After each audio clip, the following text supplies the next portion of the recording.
بدع مني أنا أبو صالح العصيمي قلت فيها: يا صخر كيف الصيح وأحوال الرعية، وكيف عملتنا الجديد، وكيف أبو محسن، وكيف المعنوية هو الوحيد المستفيد.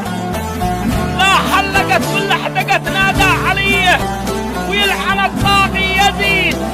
لا حيرق المشرف مشعله بندقية من مخزن السيد جديد. هنيت له راكن على قوة قوية، وإن مات قالوا له شهيد.